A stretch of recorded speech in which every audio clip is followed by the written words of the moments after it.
Hey God, I am terrible at life. I woke up in a jail in Thailand, and he looked at me and said, "Pah, boy, you are fundamentally fucked." Welcome to The Recovery Idiot. Please like and subscribe and visit therecoveryidiot.com. Please follow us on social media and visit us in internet jail. The following contains explicit language and situations that some might find unsettling. Viewer discretion is advised.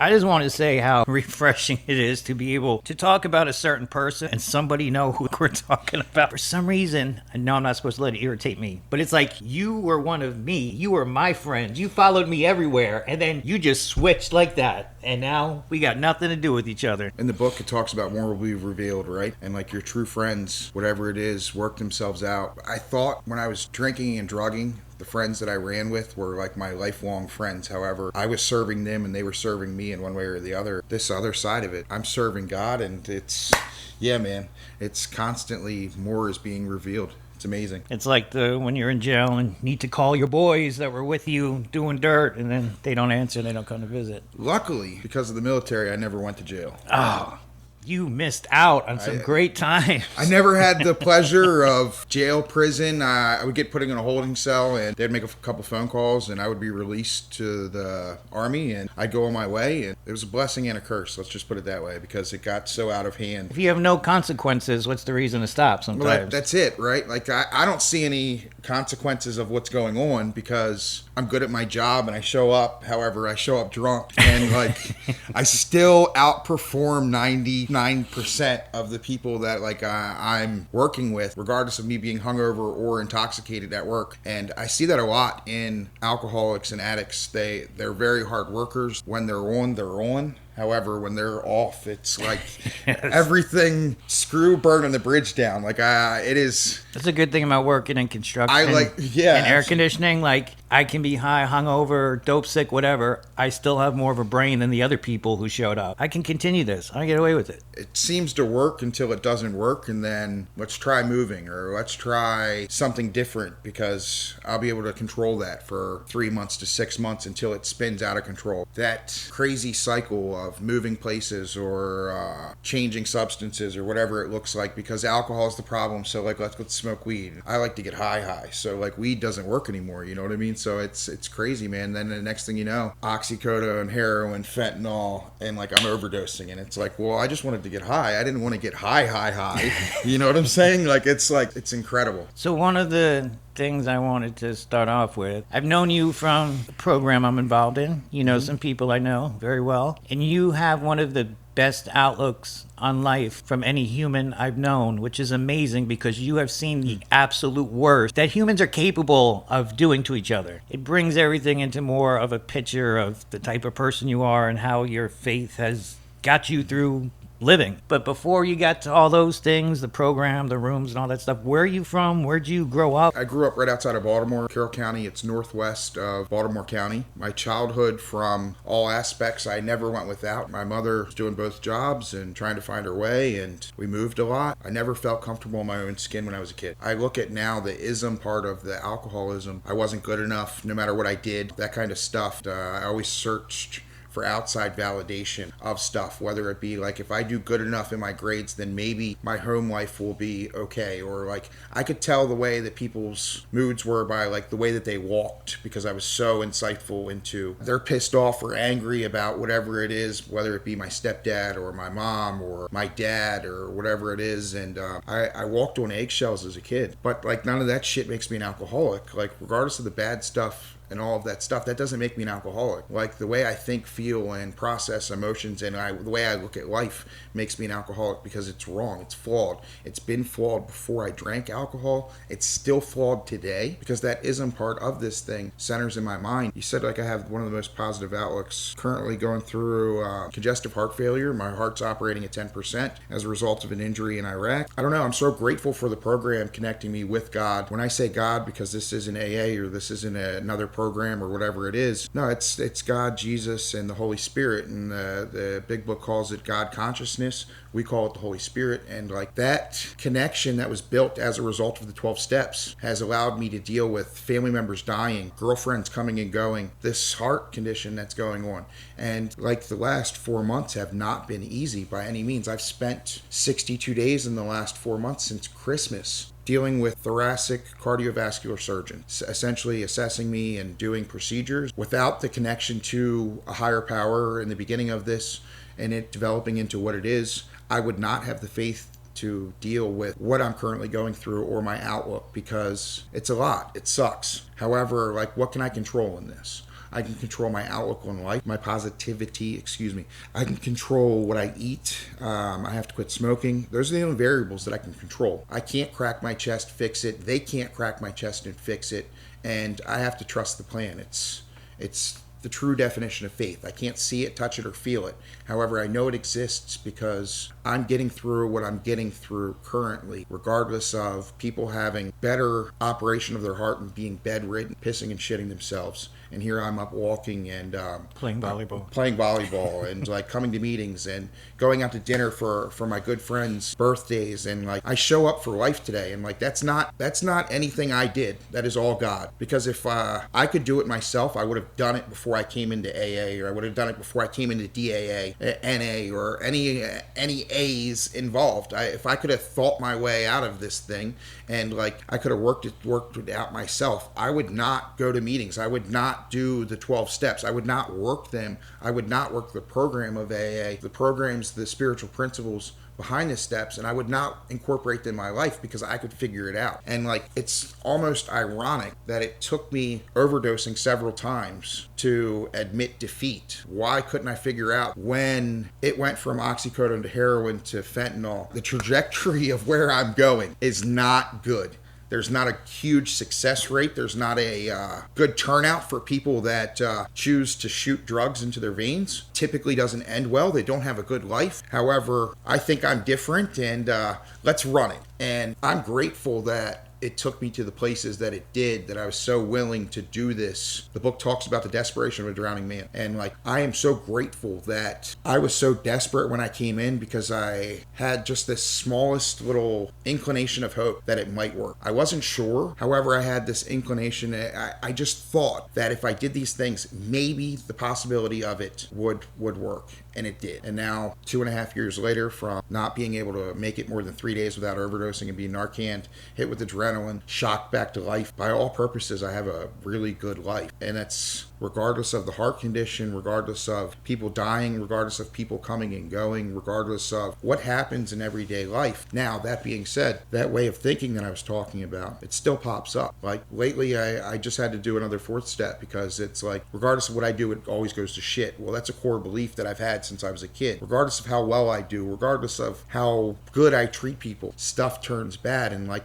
the reality is, like, I've had a bad few days. That doesn't make it a bad week, a bad month, a bad year, all of this stuff. And I'm going through something, and it's so easy for me to say, well, all of this shit's going wrong, so like, let's go get high. I know in my mind, because of doing the intensive work that I've done, where it's going to lead me. Like, that same voice that tells me to go do laundry says, like, well, everything else is going to shit, so go get a bag of dope. But like, I know where it's going to take me to. And it took me getting to a place of complete brokenness to understand exactly what and where it's going to take me. For me, for some reason, a couple Vicodin was, I'm good all day. It was great. And then I tried a Percocet and was like, whoa, this is different. But I was able to maintain, and a couple pills a day is all it would take.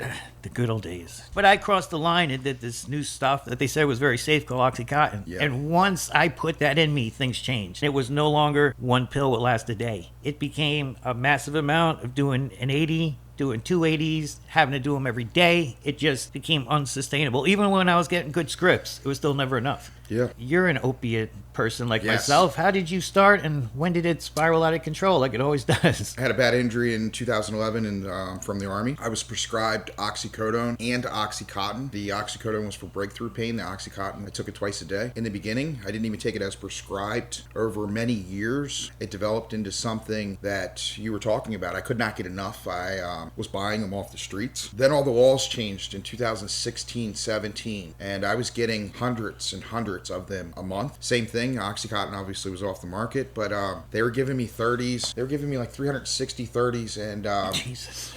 315s a month for breakthrough pain. It made sense to the doctors. Like almost 500 pills a month. It wasn't enough. Like, essentially it was 510 30s a month. I would make it to like 3 weeks, and then like I would get sick. And when the laws changed, they would only give you 120 of them, and I went through serious withdrawal. I got off of them myself. No solution, no program, nothing like any of that shit. I moved to Atlanta, started a new job, all this stuff. Things went well until they didn't go well anymore. I found somebody. That got out of hand really quickly, and I moved back from Atlanta to Baltimore, and I quit for, 6-8 months. I hurt my back. I was helping my parents run their landscaping business, and I injured my back. One of my buddies was like, why do you spend all this money on 30s? Why don't you just try heroin? Like, you're wasting all of this money. And I was like, okay. And he explained it to me, and like I knew, I'm not stupid. Like, you knew you were crossing a line, and yeah. Now it's not a prescription anymore. Now we're breaking the law. We're doing something wrong. But in the same sense, like I'm spending $9,000 a month buying 10 30s a day, trying to keep this habit going. Which you talked about, there's never enough. Like, regardless of how much money I have, regardless of how much money I throw at my disease, there's never enough, and I always want more. I could never obtain enough of them once I cross that certain line, and that's just the point blank. Like, it talks about that crossing that invisible line where, like, yeah, man, I crossed over into it, and I said hello to a new friend, which was heroin. I was sniffing it at the time. I went from $300 a day to about $100 a day, and then got introduced to fentanyl. My guy that I normally got it from was out of town, and I was sick, and I was sick. I went down to some corner guys in Baltimore, went up and bought caps from them, and was driving out of the city and overdosed on the side of the road. Still sniffing it, didn't think it was a problem. Crazy story is a state trooper Narcaned me twice, couldn't get a pulse, picked me up, put me in the back of his cop car, drove me to a hospital. They hit me with adrenaline. They spent 2.5 hours bringing me back to life. And the cop said in this last 2.5 hours, if you eat a sandwich and your food, we'll let you go. And I was like, well, what about the charges? Well, we found out about your military service. If you get help, we won't charge you. And I was like, bet. So as I'm walking out of the hospital, I find 2 caps in my pocket. I don't have any shoes on. It's snowing outside in Maryland. It's snowing. And I don't have any shoes on because we never end up with our shoes on. And I'm walking out and I find 2 caps in my pocket. And I was like, what better place to do this than here? It's safe. If I'm going to go out, I know that they can bring me back. And I went back out and I woke up with a bunch of charges. I still am fighting them today. I've thrown a lot of money at them. They're felony charges. I got for $100 worth of dope. I got charged with intent to distribute, possession of a class 1 narcotic, all kinds of charges. And the real truth of the matter is I went into a county that had an epidemic of people overdosing. I was driving through it and I overdosed. So their response is throwing a bunch of charges at me, and I'm still fighting them as I've turned my life around and different stuff. However, yeah. The wreckage of the past. Yeah, man. Like, I'm still fixing stuff that I tore up. Like, it's not just like, oh, Chris got sober, the whole world like kiss his ass. Like, no, like I screwed a lot of fucking shit up, man. Like it talks about being a tornado and everybody that we come in contact's life. The book talks about either I'll be nice to you or I'll go through you. Like, I'm gonna get what I want, and like I will exert my will to get what I want. And sorry, not sorry, but like I got to get good before anything else happens. Yeah, man, I never thought taking oxycodone would lead me to the places that it did, or me doing the unthinkable things that I did, or me being comfortable in the environments that I was comfortable. And yeah, it talks about, incomprehensible demoralization. I end up doing stuff that I wasn't raised to do. I goes against my morals. It goes against what I was taught, raised, or like I believe. And it doesn't matter as long as I get that next one. And like the real truth of the matter is that next one's not enough. It's only enough for me to take a deep breath and go get the next one. And like I get fixated on the next one, and it's like more and more and more and more and more. Well, now you're at the point where, that, like you talked about, the crossing over point. Well, I can't make it more than 3 days without overdose. And like, I remember the heartache that I put my mother through, my family, and like, she's dealing with my stepdad who had a stroke in the hospital for 6-8 months, and then also worrying about me if I'm going to make it through the night. And it's like, I can never make that up. Like, I can't fix that. I can't unfuck that. I can't take away that pain that I inflicted on my mom or anybody else that like I love. And the real truth of the matter is, I only hurt people that I love. Like, that's it. Because like, if you weren't one of the dope boys or a friend that I was copping from, I didn't interact with you other than at a gas station or like once a day when I ate, because like all my money's going to dope. The crazy thing is, I got sober from alcohol March 29th, 2006. I thought oxycodone would be different, and it was for a long time. However, like, it ended up worse places than alcohol did, because like I wasn't overdosing from alcohol. I would just get into huge bar fights and brawls and show up to work drunk and drive drunk, wreck vehicles. But like, I wasn't overdosing, but like, it's the same brokenness that both of those things led me to. I never imagined that it would go to where it went. Like, especially with the subway, if I wanted the good dust, not like PCP, the elephant tranquilizer dust, go to Harlem, 116th Street. It's everywhere. Down in the Village, you get bottles of Special K. Drugs are everywhere. Yeah. Until, cross that line and recreational drugs become overdose drugs. I never thought that line gets crossed. I never even seen that line. When I was like in my teenage years, I didn't have a drinking problem, but I drank a lot. We drank 40s every weekend, every Friday, Saturday, Sunday. Old English 800, that was my thing. They had a 64 ounce of Old English. That was my jam. But when I turned 21, just drinking kind of got boring, I guess.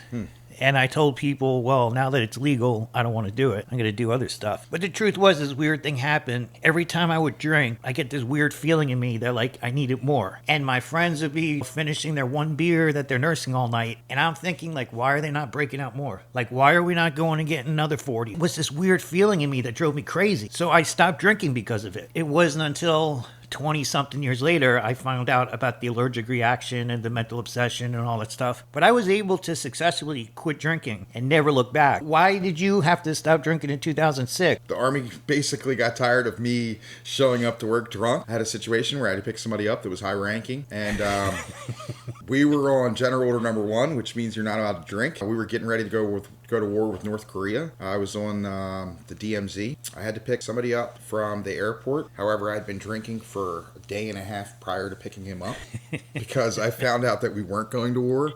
And were you celebrating no war, or you were excited to go to war? I was celebrating getting promoted. I found out I was going to get promoted. I mean, I didn't need a reason to get drunk. Well, like, let's stop. When I got sober from alcohol, I was 22. I would say high school, my family knew I was an alcoholic. They knew before I drank that I was an alcoholic. My grandfather was in the program. My dad and uncle, lots of consequences, however, weren't alcoholics. Then I had another uncle, full-fledged alcoholic, wrecked vehicles, DUIs, burned his whole life down. I grew up knowing about AA, saying like, I'll never be an alcoholic, I'll never smoke cigarettes. And I was both of those things. So I would say high school, I wasn't like a full-fledged alcoholic because availability. I mean, I couldn't get access to it. However, realistically speaking, anytime it was there, I had a certain group of friends that they drank the way I drank, so I hung out with. If you weren't drinking the way I drank, you really had no purpose in my life on the weekends. Regardless of me excelling at baseball, regardless of me excelling at school, all of that stuff, I was very uncomfortable in my skin. I thought everybody was judging me. I thought I wasn't good enough. The core beliefs that we were talking about, like, regardless of what I do, it's going to go to shit. So it all goes away when there's some alcohol involved. That's it, man. Like, that first sip, like, it's more and more and more until, like, my friends are passed out at, like, 1:32, and I'm drinking until, like, I'm blacked out drunk, not knowing what happens 4, 5, 6 in the morning, and they're waking up eating breakfast. And it's like,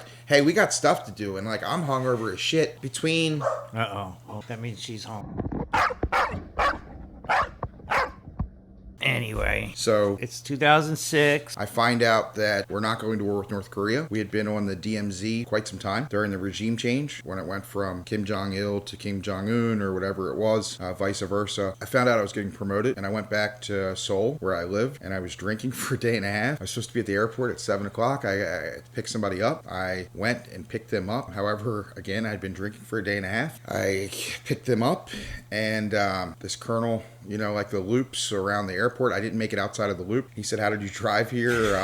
You smell like a fucking brewery. What have you been doing? Because nobody's supposed to be drinking. Redding, we've tried to get you to multiple chances. We've done all of this stuff. The crazy thing is, he allowed me to eat. He allowed me to take a nap. He allowed me all of this stuff and then took me to the emergency room. They drew my blood. It was 0.29 after After a nap? After 11 hours that I quit drinking. So they estimate that my blood was somewhere around 0.5, meaning half my blood was alcohol. I drove 2 hours to pick him up. My speech was fine. Like, I was walking fine. Like, I don't think I could pass like a field sobriety test. Let's put it that way. I don't think like I'm saying my alphabet backwards, but like functioning wise, that was normal for me. I was a blackout drinker. Like, we would get off Friday afternoons and I would drink until Sunday evening sometimes, and wake up with receipts Monday morning, not knowing where I'd been in Korea, what I'd done, or what kind of trouble I'd caused over the weekend. As long as it didn't affect work, it wasn't a problem until it affected work. So when I went into the emergency room, the psychiatrist walks up to me and says, why do you drink the way that you drink? And I said, I drink so much I pray I never wake up in the morning. However, I keep waking up. And like, I can't do anything about it, regardless of me knowing that I'm going to get in trouble. There's going to be consequences, all of this stuff. I don't care. I cannot stop on my own. And I thought at the time, like, well, as long as it's on the weekends, then like it's not messing everything up. Like, I'm still showing up for life. However, the real truth of the matter is I wasn't. If I had something to do on Saturday, I would tell you that I would be there. But realistically speaking, Friday afternoon or evening, I would start drinking. And like, it worked out how it was supposed to for me, because I ended up where I was supposed to. And I ended up always back at the base, and I ended up in my room. Yeah, like, people told me these stories about like, Chris, you fought like 3 or 4 people. You know, you were in handcuffs this weekend and the military police had to come get you. And like, nah, that didn't happen. And then they show me like the transport from the military police from like the Korean police station to where it was. And it wasn't Korea. It was anywhere that I was. Didn't have any consequences. I wasn't under a bridge living with a dog. My idea of what an alcoholic was: no driver's license, in jail, under a bridge, homeless, something like that. Like, I could not be that, because I was in the Army and I had a full-time job and I was really good at my job and I excelled. Monday through Friday I showed up, and when we deployed I was there. But the reality is, like, I had to learn this after being forced to, and I was forced into one of the 4 Army substance abuse programs. It was a psych ward. I was there for 45 days. I was handcuffed to a hospital bed. Where was this at? In America? In Korea. Oh. Yeah, right after getting pulled over from that incident and the 0.29 blood alcohol. There's 4 Army substance abuse programs, and one of them is in Korea. Yeah, man, it's wild. So I got introduced to AA in 2006. I haven't had an alcoholic drink since March 29th of 2006. However, that has shifted into other things. As I said, you know, it's shifted into pain pills. It's shifted into heroin. It's shifted into fentanyl. I was one of those people that came in the program, got a really great life, abstained from drink, and slowly, after going through the steps and all of that stuff, I robbed the program. I robbed the gifts of sobriety. I robbed all of that stuff, and I got high. That's the reality of it. That ism part of this came back in, and the way I was thinking, my perception, the way I felt uncomfortable in my own skin popped back up, like boom. And the answer was oxycodone, and then heroin, and then fentanyl. I never imagined I'd be shooting drugs into my veins. Like, my family's not raised that way. We're not like that. I was taught different. I was raised different. My morals should be different because of the core beliefs from the military. However, me being so uncomfortable in my skin led me to places that I never thought or imagined. Yeah, it's absolutely wild. When I was relocated to Blake's Halfway House, when I walked in and seen the people, there was people that lived under a bridge, people that just got out of prison, people that were homeless, living in dumpsters, and I was disgusted with them because I was so much better than them. I didn't fit in, and I was miserable there. All I could think about is, how the hell can I get out? But after I got into the program and actually did the work, I realized, oh, I'm so much worse than these people, because I had opportunities. I had a family that cared about me. I was never homeless. I never went without anything I didn't need. I was just born maladjusted to life and never felt like I fit in. By the time I left that halfway house, luckily I worked the program enough to realize that. You know, it's not that I'm better than you guys. I'm a little bit worse. And that was like a big revelation to me that I screwed everything up. It had nothing to do with one bad event, one bad trauma. It was all because of me. I spent my entire life trying to feel like I fit in my skin. Best way I could do that was alcohol, then painkillers, then Suboxone, then methadone, then Xanax. It didn't matter. Whatever I did made me feel semi-normal, made me feel like I'm good with myself. I abused it to the end of time. Yeah, man. Is there any other countries you've had handcuffs on that you know about? I woke up in a jail in Thailand. I had taken a lethal amount of diazepam. And Valium and me are really good friends. I fought 6 midget Thai. They're not midgets. They're like 5 foot tall. The normal height. The normal 5 foot tall Thai people. I fought like 6 of them and woke up in a Thai jail and had to call the embassy to get me out of that one. I've been to holding cells in Savannah. I've been to holding cells in Huntsville, Alabama. I've been to holding cells in Fort Meade. I've been to holding cells in Germany. I have always been given the grace of the United States Army coming and bailing my ass the fuck out. And they did until the end. I didn't have a whole lot of consequences. I didn't have DUIs. I didn't wreck tons of vehicles. I didn't inflict damage on property or whatever. However, if you got in my way when I was drinking or drugging, I would break your face. Like, that's the easiest way for me saying it. After getting out of the military, I have been very cautious about getting into fights or my attitude or my anger or my ego getting the best of me. However, there's been instances in the last few years that have happened where, yeah, I didn't fight somebody, but I slammed somebody's head into the pavement that was abusing his wife in early recovery. I had to look at it, and is it really God's will for me to be inflicting pain on other people through me being angry or trying to set all of the world the right way, the best way that I could? No. That's as a result of the program. I don't know. It all derives from fear. The guy last night said something. All the fights I've been in was because I was afraid. Yeah. I would go to the hardcore shows and get in that pit and start roundhouse people in the face and punching everybody I can. Not because I was tough, because I was afraid it was going to happen to me first. And every fight I've ever been in my entire life, this is how the program comes into these issues weren't about drugs and alcohol. It was about me being an asshole who's also full of fear and is afraid what you're going to think about me, so I'm going to say something bad to you first. That's not always been the case with me. Typically when I was drinking, I sat by myself. I was a loner at the end. I was drinking for effect. However, if you came in or around me or affected me when I was trying to get that effect, I would inflict as much damage as I could. The last, per se, fight that I was in, somebody was hitting their wife out here in Stewart, and I was like, yo, homeboy, keep that shit in your fucking house. Like, whatever you do in your house, don't do that out in public. He started poking me in my chest. I said to him, do that again, with a big smile on my face as I was laughing at him. That it wasn't fear that was however, I understand the concept, because most of the fights, and like realistically speaking, I wasn't fighting that person. I was fighting my dad. I was fighting other people, and I used it as motivation to get me through whatever situations. And yeah, it's all of the secondary things of anger, ego are deriving from fear, man. Like it's absolutely insane. Fear pushed me to do crazy things in the military and pushed me through a lot of things, because you get so comfortable being afraid that it becomes the second norm and you just are able to be at peace. I've never had as much peace from alcohol or drugs as I had when the plane was combat landing into a country. A combat landing is where you're flying 10,000 feet and you go nose down as far as you can until you level off and do it again, and you go into a country. And I was at peace with the fact that I was probably going to die in the military. I never expected to live to 41. That's not any of my plan, and that goes back to trusting God's plan, because like I didn't save myself from the overdoses. I didn't Narcan myself. How many times I drove drunk. I didn't save myself from the car accidents. I didn't save myself from, being at a certain place or a certain thing or whatever it is. That is not me. That is all God. And I realized that today because of the result of the program. It's absolutely insane what happens once I'm beaten into a state of reasonableness.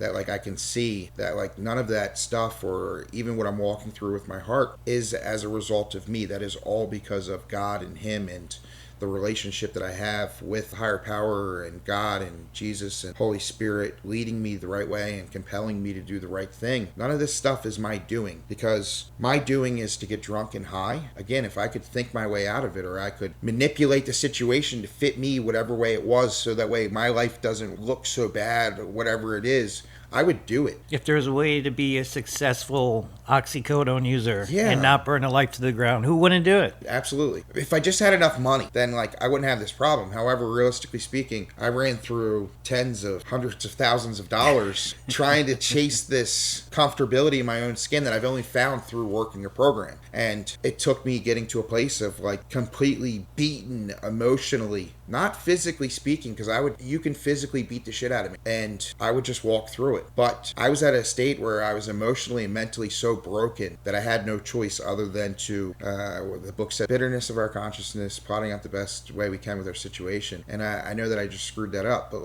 it's essentially going on to death the best way we can. The book talks about the bottom of page 24, and I haven't, not 24, 25, excuse me, going on to the bitter end the best way I can. And it's I can control what I can control, and that's just the way everybody does it, and everybody drinks and drugs, and everybody does the things that I do, and I'm comfortable with going on to the bitter end. However, I had that small glimmer of hope where I could change something, and it took me getting to the point where I couldn't make it more than 3 days without overdosing to truly surrender to the fact that I'm an alcoholic or I'm an addict, and get into a place where I was actually willing enough to get with another man, which is as a man asking another man for help. The opposite of everything I believe and everything I've been taught. That's it, man. You put your nose down, you work harder, you suffer in silence. Yeah, man. You don't ask people for help. That's what a man is. And it took me being so fucking broken that I had to ask another man for help, because I could not unfuck my situation or my life or get out of this terrible cycle that it's one of the more humbling things that I've done in my life. We spoke about me thinking so less of myself, and it's crazy because realistically speaking, I never thought I was better than anybody. I thought I was the worst piece of shit in the world. Looking back on it now, I was a shitbag soldier. However, I was very good at my job because I manipulated the system. I knew things that other people didn't know because I didn't want you to examine this certain point in my life. And I was willing to outwork you Monday through Friday, but Friday afternoon, I'm doing what I do, and don't ask me for shit until Monday. Agree with what you're saying, but me thinking I'm better than the people there, I still felt like a piece of shit. My whole life was never good enough. How did you end up in the Port St. Lucie area? Or what year was that, or how did you get down here? January 26th, 2023. A friend was working at a local treatment center, had just happened to reach out to me, and I was in the Army with him, and he was a nurse practitioner. He asked me how I was doing. He was the first person that I was on. So I called the admissions team. They sent a driver I was living in Fort Lauderdale at the time. They sent a driver. They drove me to a detox here in Port St. Lucie. I had no clue where Port St. Lucie was. I didn't know it existed. I didn't know that the Mets had their training center here. I didn't know any of that stuff. I went to a detox, and I hated life. I'm sure you've heard some of the people that worked at the detox center. They were afraid that either I was going to kill myself or kill them, because I was so dissatisfied with the fact that I had ended up where I'd ended up. And it wasn't that I was an asshole to anybody. I just hated life, and I hated the situation that I was in. I really wasn't sure that this route would work because I'd been to treatment numerous times. I've done all of the experimental, ayahuasca, DMT, ketamine treatments. I've done all of these different routes. The psychiatrist, the psychologist, the doctors throwing different medicines at me. With alcohol, it was anti-abuse. I drank on it. I threw up black stuff. It was one of the most horrible things. The doctor said to me, you can't drink on this, Chris, because this is when I made an attempt previous to 2006. You can't drink on this. And I drank on it. I tried the Suboxone route before. I tried methadone. I tried all of the human aids that were either afforded to me or opportunities given to me or whatever that is. And none of them worked. None of them worked for me. And I thought to myself, how shitty is life? I can't even kill myself with drugs. And it's being at that jumping off point where I'm too afraid to put a gun in my mouth. However, I'm putting more drugs into me that should kill me, and yet I keep waking up over and over and over again. And like, regardless of me being afraid to almost commit suicide, I was trying to commit suicide by drugs every day. I'm so thankful that God's plans were greater than my plans, and I ended up in Port St. Lucie, and I went through detox. I got introduced to my sponsor while I was in detox. He came in and spoke at an H&I. I got out of detox. I went to PHP. I ran into him the first meeting I went to. I said, I'm fundamentally okay. And he looked at me and said, "Pah, boy, you are fundamentally fucked." I didn't understand what he said, so after the meeting, I went up to him. He was like, "If you don't find a solution, you're going to die. Do you want to die?" And I said, "No." And he said, the only thing that we have is these 12 steps, and are you willing to do them? And are you willing to take another man through them? And I said, yes. Things started to get better. He picked me up. We went through the steps very quickly, 8.5 hours, driving around in his truck and at his work, and I was forced to sponsor other people early in sobriety with his help. I had no clue what I was doing. However, I don't know, one of the greatest things he said when I first got out, the second day I was out of detox, I was like, "Hey man, do I need to call you every day?" And he was like, "Hell no, I've been sober for like 17 years. The hell are you going to call me for and ask me how my day is going?" Like, you're going to see somebody pick up a white chip and go get their number and call them, because you'll get more out of that. And it forced me to get outside of myself, which up to that point, again, if you were not either selling me drugs or at the gas station or an Uber driver, I had nothing to do with the outside world. I didn't know what was going on. I didn't know any of that stuff, and I was forced to get outside of myself, and I was forced to be of service to others. It's incredible what happens when I Get out of the way. I get out of the way, and hey God, like, I am terrible at life and I need your help. And like, I am uncomfortable in my own skin, and here's how, exactly, going through those things with another man, and God, that is uncomfortable, man. Like, my sponsor is a big dude from Texas. He's been working in construction his whole life. He is not the most approachable guy, and I don't know, he's one of the first people that I talked to that used AA to get sober from oxycodone and other things, because I used to think that you had to go to a certain fellowship to get sober from whatever it is. I'm so grateful to get pointed in the right direction of DAA, because DAA uses the big book. The speed and tempo of which you go through the steps, if it's done the right way, is rapid and thorough, and it gets you to a solution really quickly if you're willing to sit down and actually go through it. It doesn't take a whole lot of fucking time to get through the steps. And I didn't sit down and read a book with that man. He did not read the first 164 pages with me. He did not read what it was. We went through the steps exactly the way that they're outlined in the book, from his knowledge of doing it with others. And he taught me how to do that, because he spoke the language I spoke. He did drugs the way I did drugs, and he found the solution that worked for him, and it worked for me, and it worked for his sponsor. And there's like 5 people, and it goes back to Dr. Bob. And it's pretty unique, because Dr. Bob used to take people through the steps, 2 or 3 people in the afternoons, and he was performing surgery in the mornings. And like, it's, I don't know, I'm grateful for that man being the way he was at that time when I met him, because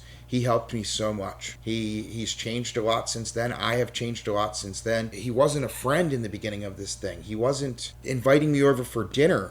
I don't borrow money from him. I don't ask him for, rides. Dating advice. Yeah, like I don't ask him for advice about like stocks. Like, it's not like I go to him with like all the stuff that goes on. And because of the role of him being a sponsor, me being the sponsee, and then being forced to sponsor other guys, it's grown into a relationship where we talk about religion, improving. I do a Bible study on his porch Wednesday nights. We go to church every Saturday afternoon together. Never in a million years, when I came into this thing almost 2.5 years ago, was it like church is the answer, God is the answer, and like that'll solve my problem. No. That was the last thing I wanted. That's the last thing I thought would happen. And I'm so grateful that I ended up in Port St. Lucie, surrounded by the people that I did, and the people that have came into my life, and the people that have also left my life since coming into my life, because things constantly change, and life stuff changes, and the book says more will be revealed, and it has been. I've had friends come into my life and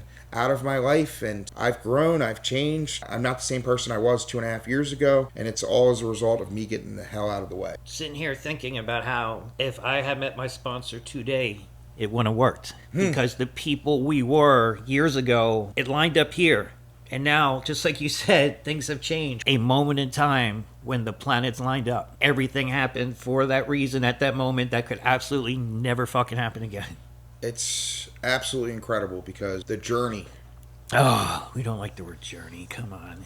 You know that I'm I supposed know. to say journey. That's why I said it. Oh, We were okay, talking about it okay. last night, man. Go The- ahead. The journey that God, myself, the people around me have been on the last 2.5 years have led me to exactly where I am today. I get asked all the time, like I go to a good bit of meetings, and is it odd or is it God? Well, I stopped asking if it's odd. It's all God. He is either everything or nothing, and what's our choice to be? And the reality is, when I get the hell out of the way, it's not Jesus take the wheel, because like I still have to drive the car. I have to show up for life. I have to do what's in front of me that needs to be done. However, the outlook that I have on life and what I can control is very important. And the process of what's happened and the process of getting the hell out of the way, me surrendering to the fact that I was an alcoholic or I was an addict, whatever you want to say, me getting clean or sober, or I don't care about the semantics that we're talking about. That goes back to me loving DAA because it replaces alcohol for drugs. And like my goal at the end of this is to be of maximum service to God. It says, how can I best serve thee? And like it's incredible. I don't fight when I'm called at 2 a.m. to drive somebody to detox. I just say thank you, because the life that I have, I could have never imagined 2.5 years ago, dealing with what I'm currently dealing with, and like going through the things that I'm doing through. It would have completely different had I not been beaten into that state of reasonableness, to where I surrendered to the fact that I was an alcoholic. And like I am thankful for all of the pain and suffering that I went through to get to that place where I just said, okay, I will try it your way and get the hell out of the way. And the less that I try to control, or the less that I try to do, the better things are. And like that's the process of this whole 12 steps and whatever it is. Like I think, based upon the materials that I've read, it's ego deflation. If done the right way, I'm nothing more than a humble servant of God. I can't walk on water. I can't do all of these incredible things. I can't cure cancer. I can't whatever it is. There's a writing called Why We Were Chosen. Oh, yeah. And it says in it, we weren't chosen because of our education or our intellectual value. We were chosen because we were completely broken, lost, and hopeless. And that's when God met us. God met me in my darkest place, and he never left me. I left him. I'm so grateful that he was there, and the program was there, and the fellowship was there, and more is constantly being revealed to me. Me still being willing enough to sponsor guys regardless of what's going on with my heart condition, and do the stuff that I do, and the ability to show up for life. And I am grateful that I was taken to such a dark place that I was willing to work all 12 steps and incorporate the program, which is the spiritual principles, into my life, and try to practice all of those principles in my affairs. And I fall short, and I know that I'm going to fall short. However, that doesn't, when I realize I fall short, I admit it and I ask for help. Yeah, I'm very grateful. It's not like a caliber that can like determine your gratitude of whatever it is.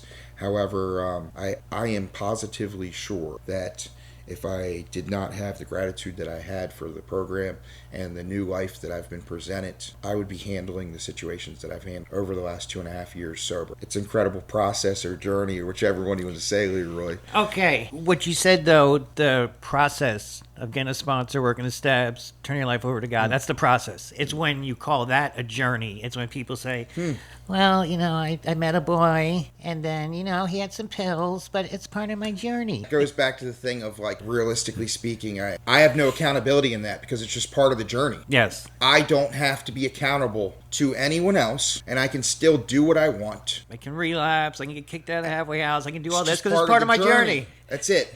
But the real reality is, like, Stick to the process. Do what's worked for others. that's it, man. Like, it's simple for complicated people, and I overthink things. I overanalyze. This disease still centers in my mind and tells me things going back to my core beliefs. However, I'm able to realize those things and get out of them very quick. And I'm not stuck in self, and it's not everything's burning down around me. So let's go burn my life down by shooting drugs or drinking alcohol. Like, it doesn't equate today. And But that's just the alcoholic. I heard an old timer say once that somebody's driving and gets a flat tire, they call AAA. If an alcoholic's driving and gets a flat tire, they call the suicide hotline, because everything we have in our lives is always the biggest drama of all time. That's 100% me. Every minute of the day, all these years later, I'm still a neurotic mess, but I know it now. yeah. I try to be better, but I fall short too, because it's part of my journey. Yeah, man. Just part of my journey. Like I said, the last 2.5 years, there's been a lot of things. 2 grandfathers have died. My uncle had a stroke and is not doing so well. My heart has failed and gotten worse over the last 2 years. A lot of things have gone right. However, a lot of things have gone wrong. And I don't freak out today because of those things going wrong. I don't freak out because my car blows up or I'm broke down on the side of the road or any of that stuff. And that's due to the process. And I'm accountable not only to the people around me, I'm accountable to myself and God. And I don't know, it's crazy how good things can get once we get the hell out of them. And I'm grateful that I got the hell out of the way and surrendered my will to God's. And I try my best to serve Him in all of my affairs. And I'm grateful for the program. I'm grateful to meet people like you and have conversations that we have and just run different stuff by. Yeah, the process has been amazing. More will be revealed, right? Yes, and every day now when something's going wrong in my life or I think about my bad ankle, my bad back, I say, well, what is Chris doing? It's almost become a what would Jesus do moment when me and Gio are talking about our problems. Oh my gosh. This happened last night. We're going back and forth, bitching, complaining, and I said, but then there's Chris. And Gio takes a deep breath and goes, yes. Because he is working with 10% of his heart, more trauma than we could ever fill into our lives, things you've seen, places you've been, all your experiences, and here we are being little girls, and we need to man up and face the world because we don't have it as bad as a 10% heart. You have become inspiration. I appreciate that, glad man. to hear more. I really appreciate that. It's part of that process, not the journey. I don't know, everybody thinks I'm sarcastic when I say I'm just happy to be. Sounds a little sarcastic. It's not. I see. I am happy to wake up today. I'm happy to not be in the hospital.